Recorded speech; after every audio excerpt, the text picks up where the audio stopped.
right, comedian Chris Tucker is going back out on the road for the first time in a while. The Legend Tour 2023, Chris Tucker at the State Theater at Playhouse Square. It's going to be Thursday night, October the 12th. Go to livenation.com if you want details, any other info I might have left out. This pair for you if you're caller 10. Good luck. See Chris Tucker. 216-578-1007 or 800-348-1007. Are you trying to make us all uncomfortable? Alan Cox. It's gross, it's weird, it's not right, it's not cool. And there's plenty more where that came from. Back to the Alan Cox Show on 100.7 WMMS. Yo, I'm hopping all around, I'm a pink bird. I'm walking all around, better drink some Wawa. I'm just flamingo, I'm coming on your shoreline.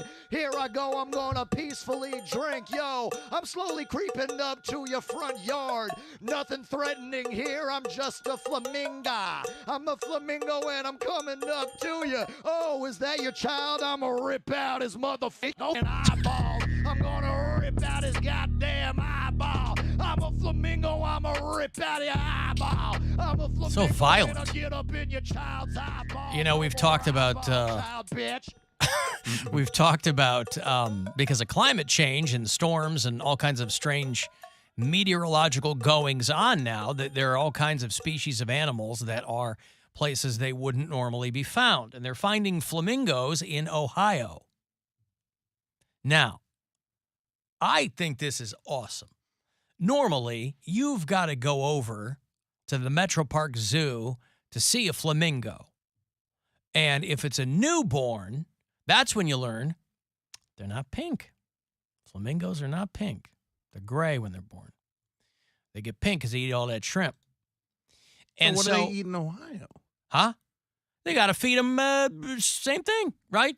No, but I mean, like, if it's flamingos coming to Ohio, there's not shrimp in Ohio. There's plenty of shrimp in Ohio. You mean what are they going to eat when they get here? Yeah, that's what I'm saying. That's a good question. Maybe carrots? I mean, the beta carotene in the shrimp is what makes them pink. So maybe, or, I don't know. There are multiple species of flamingos, and they're found all around the world. But some of them are being found in Ohio. And obviously, they're not supposed to be here. Now, my concern is if they make their way to Parma, people are going to stop them, lacquer them, and put them in the front yard. Mm-hmm. And that's going to be a whole other situation. So, yeah, they're finding Hurricane Idalia, which just blew through Florida. There are all kinds of states that are reporting flamingos where they aren't normally. Now, are we supposed to believe that these storms are blowing flamingos into other states? You know, I think I don't even think they're native to this continent, are they? But I don't know very much about flamingos at all.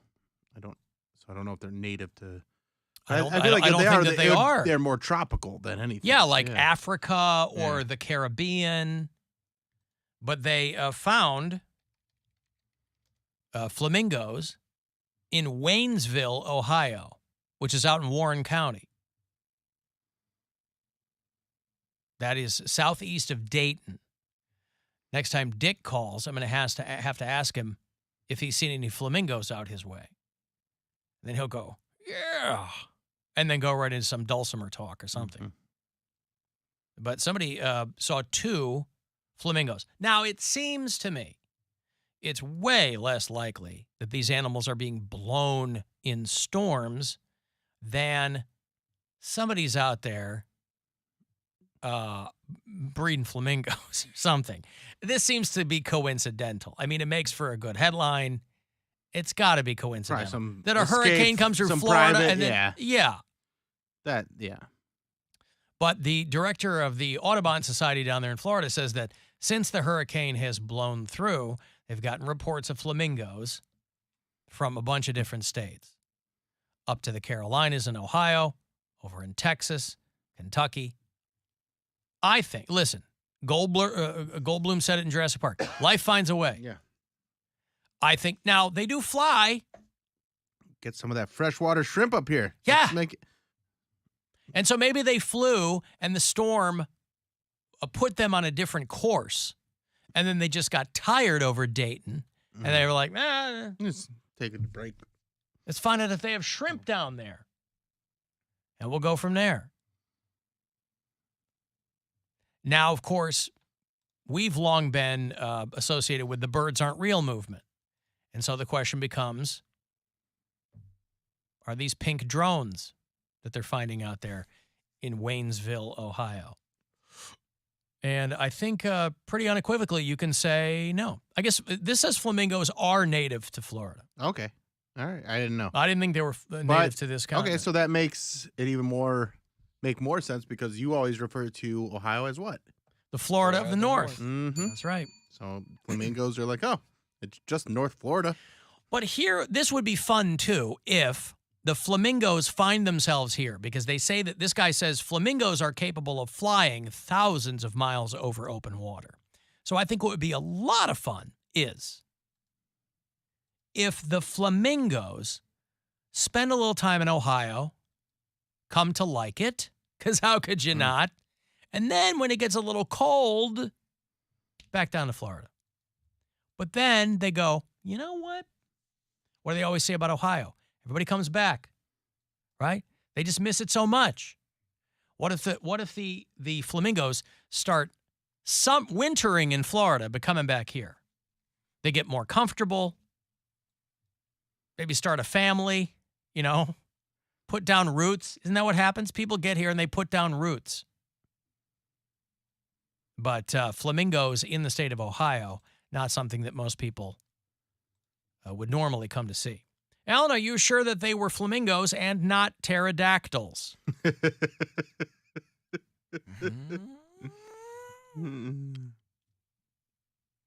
Cleveland has brown flamingos from all of the Cleveland shrimp that they eat. Yeah. Well, listen, I don't know. There was nothing in this article that I read that indicated that they might be pterodactyls. But maybe you didn't research hard enough. Poundcake's right. You've got to do your own research. Alan, Poundcake's sports breaks actually ended up being worse after the voting was announced, and that's what made voting for him so great. Wow. I don't remember that. I couldn't point and say, yeah, I mean that might be. Yeah, that's what I'm saying. It's any given day, any one of us can be completely off our game. But it is almost time. It is almost time. First, let me give away this trip to Las Vegas. We've got our iHeartRadio Music Festival coming up the 22nd and 23rd of this month. So literally a couple of weeks away. Today, tomorrow, and Friday, your last 3 days to get one of these trips. So after this one, you'll have 6 left. 3 tomorrow, 3 Friday.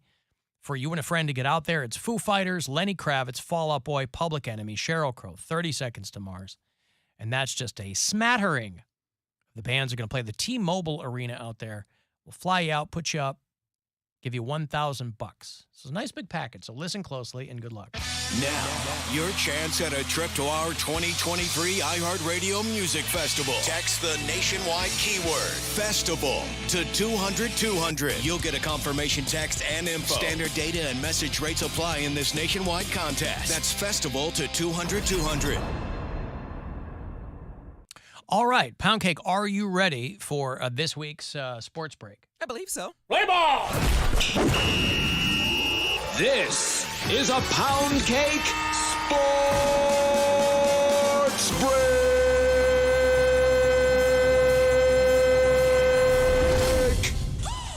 In headlines today, I guess we'll start this sports break out with some disappointing news. After 7 years, 3 teams, and a public coming out, former Cleveland Browns player Carl Nassib is hanging up his jockstrap to pursue other business endeavors. I happen to think it's OnlyFans. But the 30-year-old announced via Twitter saying, "This is a bittersweet moment for me. Football has given me more than I could ever imagine. I can truly hang up my helmet for the last time, knowing I gave everything I had." He also added that the opportunity made him feel like the luckiest guy on the planet. I say this is disappointing because Nassib is retiring only a year after publicly coming out as gay, and I can't help but think this was a situation where he got the short end of the stick. Regardless of whether he uses his knee pads again or not, I'm rooting to see him back on top. Also, I think Aaron Rodgers is just doing stick at this point. Every time he's in the headlines, it's always for something other than football. Aaron is now claiming he saw a UFO back in 2005 while staying at a college teammate's house. With all this talk recently about the government declassifying UFOs, it's not insane for someone to have a sighting. I'm saying it's insane for him to have a sighting because he's the exact type of guy you would think that would have a sighting of a UFO. So listen to this clip of him talking about it and I'll explain. Clouds, we heard this sound and we saw this tremendously large object moving through the sky, and it was like a scene out of Independence Day when the ships are coming into the atmosphere and they're creating this kind of explosion type fire in the sky. The music makes it so worse, but he's insane, right? And I don't know why I'm strangely attracted to this man. Damn it, Bill, add him to the list. All right? He's weird, but I know the sex would be out of this world. I just know it. And lastly, another person whose past drug use discredits their judgment, Snoop Dogg. Snoop Dogg is paying homage and giving kudos to who he believes is the greatest NBA crossover rapper. And in Snoop's opinion, it's Shaquille O'Neal. That's right. Shaq is the best rapper the NBA has to offer. Let's listen to some sick rhymes. And we will spit like this for the money, then what can it be? Mama managed me, Papa was in the military. I come from the bricks where the option is just a cemetery. I get in the mix, opposite of the Ben and Jerry's. I did it for kicks like my position was penitentiaries. Y'all forgot on the dock, go get your dictionaries. Ooh, if I had a hat, I would so turn it backwards right now. This may be controversial, but Snoop is not the person that should be giving the GOAT out, okay? He's not the greatest rapper himself. But if there's a running to be the highest, Snoop would be number one, for sure. And that, ladies and gentlemen, concludes this Poundcake Sports Break. Play ball! This is a Poundcake Sports Break!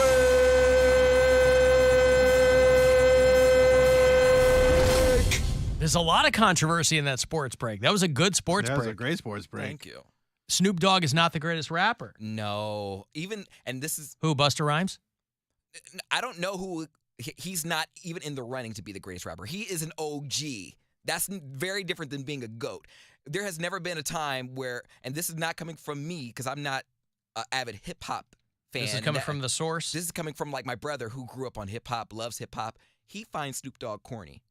Or always? Always. He has really? He's never had a line. He's not like Busta Rhymes who spits fast, or Twista, or all these guys who can just like spit flow. And you're like, Puss hat. That's so nasty. Who does your brother like? He likes all those, like Tech Nine. He loves Tech Nine. In fact, when he came into the studio years ago, I had him meet him. So he likes fast rap. He likes just something with the flow. Snoop Dogg, he finds corny, but he's lasted so long because he has catchy songs like "Driving Like It's Hot," "Driving Like." Well, he's also diversified himself. He's like the go-to guy for a collab. Yeah. So no one ever said, "Ooh, Snoop Dogg killed that verse. Get Snoop on the track." Oh, but that's where you're wrong, though. Early '90s, they did. Early '90s, he was the guy. But rap was so different back then, right? But that's what I'm saying is, you can call him corny all you want, but he was the baddest. Like, he had all the cred. When he came out, like, it was Snoop Dogg. Image-wise, and not like flow. He was his corny. But he was No, he wasn't Raise the Roof. I'm just saying he's that corny, like lines like that. Put your hands in the air, wave them. Sipping on gin and juice, like being with Dr. Dre. Like Dr. Dre's probably one of the greats, not Snoop Dogg. Yeah, but he's not going to hang with anybody corny. See, but Dr. Dre is, and again, I don't know a ton, but Dr. Dre's not a guy that is renowned for his rapping, but more his producing. Okay, well, for everyone who disagrees, find a line where Snoop Dogg killed the verse. Killed it. Like, oh my gosh, he's a GOAT because he said this line and it changed my whole idea of what rap should be. Yeah, but who? But who would you go to and say? I mean, Lil Wayne is a number one. But these guys all came so much later that there was, when you're still establishing what hip hop is. That's what Snoop did. And none of those guys would say Snoop Dogg is corny. And also, I listen to Lil Wayne, and it's garbage. Like, it's just garbage. So it's all Yeah, but like, I mean, when you're talking about the top rappers with their flow, it's Jay-Z. You get, there's Eminem's in that list for some people. My brother was a big Eminem fan. Nas gets a lot of talk for that. Notorious B.I.G. Yep. Nas. Biggie, but Biggie's more. He gets put in there because he died. Right. No. Yes. No, he doesn't. Yeah. Yes, he does. Absolutely. If Biggie was still alive, he would have been passed up a long time. And I don't know. And DMX? I'm going to get in trouble. Hey, my brother loved DMX. I miss Cisco. I know that's not hip hop, but ooh, boy, I love Cisco. You are very right about that. Also, before we move on from this, what is Aaron Rodgers doing? What do you mean? You said you're getting tired of his what? What did I say? You said everything he's doing now is this. You're not sure if it's shtick. Okay. He said stick. He did say stick. I have it written down. The thing is, I had it written down as stick. But I know what stick is, yeah. So why'd you write it as stick? I don't know. Thought he'd remember the Yiddish. I thought I would remember, but shtick, yeah. No, but when it's hard for me to say. Doggy Style came out, people were losing their minds over Snoop Dogg. You're conflating because of his artist, style. But I'm saying because of his style, because nobody sounded like him. His image is off the charts, but I'm not talking about his image. I'm talking about changed a lot. Yeah. The art form has changed a art lot. form has changed a lot, and Snoop Dogg's changed a lot. But he was a gangster rapper, and he was like people were blown away by his verses. Like that was a thing. Okay. Whether it's stuck around, but you have to understand that all that stuff was so new in the 90s. And Snoop Dogg is a novelty. I think he's the only one. At this point, you can't be a novelty if you've been around for 40 years. Yes, you can. It's the exact opposite definition of a novelty. A novelty is fundamentally a fleeting thing because you're flavor of the month. It's novel. That's what it means. It's unique for a minute and then it goes away. There's no lasting. There's no staying power with a novelty. But there's just like these like Diana Ross. She's been around forever, but no one, and she's not the greatest vocalist, but everyone knows her as being again, I don't disagree that he's not the greatest rapper of all time, but I think you are diminishing. He's an icon in the hip hop area because hip hop is not that old. No, but he's an icon in the hip hop because longevity is incredibly hard. I think in hip hop it's harder than any other format. And then also he does have like a very unique style. Nobody else raps like Snoop. Yeah, rap corny and made it that long. That is his shtick. They just had the 50th anniversary of hip hop concert at Madison Square Garden. So it's not a fly-by-night thing. And anybody, I think, anybody in any genre who's fortunate enough to have a career that spans decades, so much transpires, you're going to have people that go, Diana Ross, give me a break. It's all about Lady Gaga. Or pick your person of the moment. Rihanna's awesome, Diana Ross sucks. You're going to have people that are like, what? Okay. On the subject of Aaron Rodgers, though, I don't think he's very bright. Don't you get the sense that, and I don't mean the UFO stuff, you just get this really dull glow off of Aaron Rodgers. Like he's like David Putty. He's like staring off into the ether. He's an amazing football player, but he just doesn't come off as very bright. So I've been watching this season of Hard Knocks, and I watched the latest episode today. And when he's talking about football stuff and he's going through it, he is a technician. Oh, yeah, I'm sure he's a beautiful mind when it comes to football. He knows it in and out. When he talks about, he goes on talking about books he's read, and he's like, if you know anything about UFOs, they hang out by nuclear power plants and volcanoes. And so, I think he just is kind of spacey, and he's known for liking psychedelic drugs. So I think over the years that takes its toll. No, maybe he's just a hippie then. Yeah. All right. I've got to take another break here. If you want to get a text in to me, 35192, if you're listening on the